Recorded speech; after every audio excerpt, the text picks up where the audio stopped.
इथे जेव्हा जयंती विचारते की सावळे हे सामान कोणाचं आहे, तुझं आहे ना? ही बॅग आणि ही अंथरुणं तुझीच आहेत, तू इकडे किचनमध्ये राहते. तेवढ्यात बबलू म्हणतो, नाही हे माझं सामान आहे, मी ह्याच्यात सामान ठेवलं आहे. आणि त्याची मूर्खासारखी नाटकं सुरू होतात.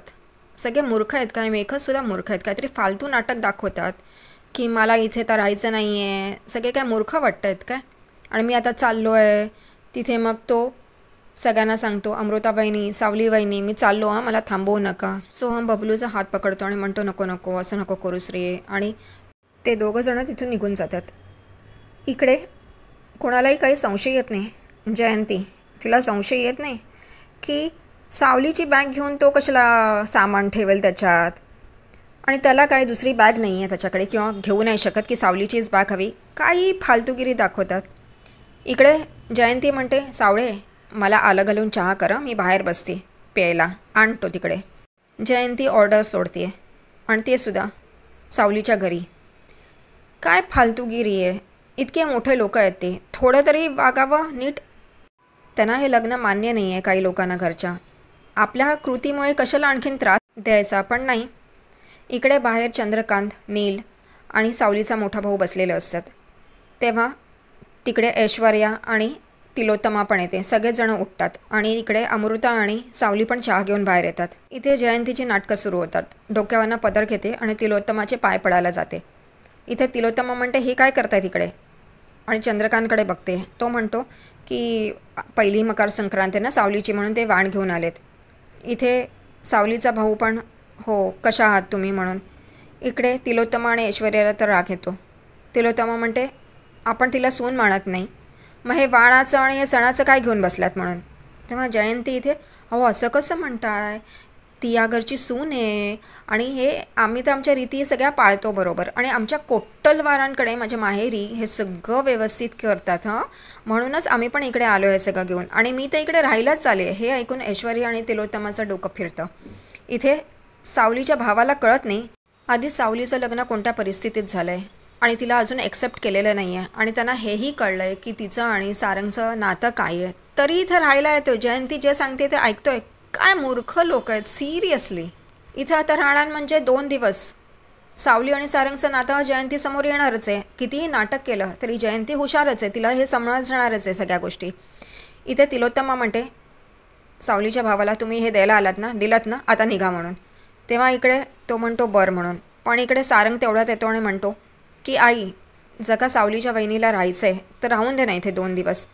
तसं जयंती सारंगकडे येते आणि म्हणते, तुम्ही अगदी कोट्टलवारांकडेच जन्म घ्यायला हवा, एकदम जेंटलमॅन आहात. हे सारंगचं बोलणं ऐकून तिलोत्तमाला राग येतो आणि हे पाहून सावलीचा भाऊ म्हणतो, चल आपण इथून निघूया म्हणून. पण जयंती कसली, ती म्हणते मी नाही जाणार म्हणून. काय मूर्खपणा आहे हा.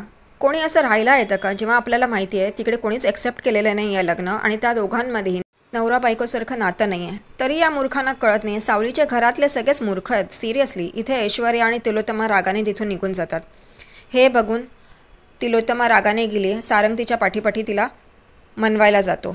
अमृता बहिणी सावलीच्या भावाला आणि वहिनीला म्हणते, बसा ना तुम्ही चहा प्या, सारंग आहे ना तो सगळं घेईल सांभाळून म्हणून. आणि जयंती जाते आयटीत थाटात तिकडे बसते आणि चहा मागवते सावलीकडनं.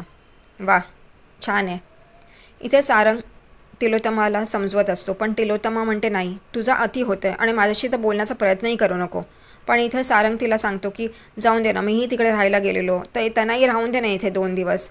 इथे तिलोत्तमा म्हणते, तुझं अति होत चाललं आहे, तू सारखा त्या मुलीची साईड घेतोस आणि मला खूप भीती वाटते आहे. तेव्हा सारंग म्हणतो, आई तू का घाबरतेस, असं काहीही होणार नाही. माझं आणि त्या मुलीचं नातं कसं जमेल, मी आणि सावली किती वेगवेगळे होत, आमचे काही आवडीनिवडी मॅच होत नाही आहेत, तू टेन्शन नको घेऊ ना, मी आता काहीही तुझ्या मनाविरुद्ध करणार नाही, बस एवढंच. हे ती म्हणते, हे शेवटचं. ह्याच्या व्यतिरिक्त तू परत असं काही केलंस तर याद राख, माझ्या विरोधात गेलास तर बघ मी हे घर सोडून निघून जाईन. तेव्हा सारंग म्हणतो, तू परत असं आई बोलायचं नाहीस म्हणून, तू हे घर सोडण्याची भाषा करायची नाही, बस तू इकडे बस. आणि तिला गळा टाकून तिला जवळ घेत असतो, पण ती म्हणते नको, ही लाडीगोळी माझ्याशी नको लावूस. मग तो म्हणतो बस नाही इकडे, आणि तोही खालती तिकडे बसतो आणि तिला म्हणतो की असं नाही होणार परत. इथे अमृता वहिनी सावलीच्या भावाला आणि वहिनीला रूम दाखवते. इकडे जयंती तर काय, ती मोठी रूम बघून एकदम खुश होते आणि सगळ्या गोष्टी बघायला सुरुवात करते. इथे तिचा भाऊ तर काय मूर्खच आहे सावलीचा, बायकोच्या पाठीपाठी मूर्खासारखं काहीतरी करत असतो. पैसे कमवण्याची अक्कल नाही आहे, कामधंदा तर काही करत नाही, आपल्या बहिणीच्या जीवावर जगतोय मूर्ख माणूस. इकडे जयंती सगळीकडे फिरून सगळं सगळं बघत असते. तेवढ्यात अमृताबाईंनी जयंतीला विचारते, तुम्हाला काही खायला देऊ का, तुम्ही फ्रेश व्हा आणि मग खालती या, आपण जेवूया म्हणून. तेव्हा ती म्हणते, काय आहे जेवायला. जयंती विचारते, तू काय हॉटेलमध्ये आली आहेस का, विचारते काय आहे म्हणून मेनू. तेव्हा इथे अमृता पण मूर्ख म्हणते की तुम्हाला काही स्पेशल हवं आहे का सांगा. तर ती म्हणते हो, पण तुम्ही बनवाल का. ती म्हणते सांगा ना. इथे ती म्हणते की मेक्सिकन कॉन्टिनेंटल असं काही. तेव्हा अमृता मान खाली घालते. तेव्हा ती म्हणते कळलं, तुम्ही वरण भात खाणारीच लोक आहात. जयंती म्हणते. इकडे सावलीचा मोठा भाऊ जयंती, बस त्याच्या व्यतिरिक्त त्याला काही जमत नाही बायल्या कुठचा. इकडे जयंती म्हणते मग एक काम करा, मला पावभाजी करा आणि त्याच्याबरोबर हेन ते असे सगळी फरमाईश करते. ती म्हणते या खाली. तेव्हा अमृता जात असताना सावलीचा भाऊ म्हणतो की काही हरकत नाही, तुम्ही जे असेल ते आम्हाला चालेल म्हणून. जयंती अमृताबाईनीला जाता जाता म्हणते माझ्यासाठी शिरा मात्र करा, अगदी ड्रायफ्रूट घालून वगैरे. ती म्हणते हो या तुम्ही खालती म्हणून. इकडे किचनमध्ये अमृताबाईनी येते. तेव्हा इकडे सावली शिराची तयारीच करत असते आणि अमृताबाईनी म्हणते अरे वा, तू स्वयंपाकाला लागली सुद्धा. ती म्हणते हो, मी शिरा करते कारण जयंती बहिणीला माझ्या हातचा शिरा खूप आवडतो. इथे अमृता मूर्खासारखं विचारते तुला बरी आवडीनिवडी सगळ्यांच्या माहिती. इथे सावली आपल्या भाऊ, वहिनी, आई, वडिलांबरोबरच इकडे राहिलेली आहे. तिला माहिती नसणार आवडीनिवडी, तर हिला माहिती असणार आहे का अमृताला.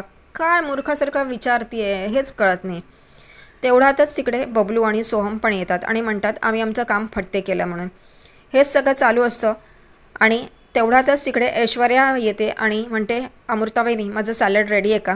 अमृताबाईनी म्हणते नाही, माझं झालं की मी तुला बोलवते म्हणून. ती म्हणते ठीक आहे आणि जात असते. तेवढ्यात बबलू म्हणतो अहो ऐश्वर्याबाईनी, तुम्ही हे घासपूस का खाताय. हे बघा ना, सावलीबाईनी इथे शिरा करते, मस्तपैकी शिरा खा. अमृताला आता हा टॉपिक मिळतो. ती बबलूला सांगते आमचा स्टेटस आहे, आम्ही काय खायचं काय नाही हे मला काही सांगू नकोस.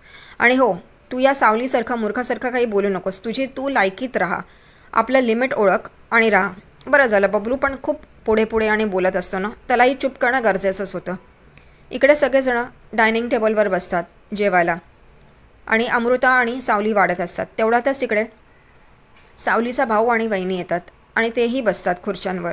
तेवढ्यातच तिकडे ऐश्वर्या येते आणि ती बघते की जयंती तिच्या जागेवर बसली आहे म्हणून ती जयंतीला सांगते ही माझी जागा आहे, उठ म्हणून. तेव्हा जयंती उठते, म्हणते बरं, आणि दुसरीकडे बसते तिच्या बाजूला. तेव्हा ती म्हणते ही मॉमची जागा आहे, इथे बसू नकोस.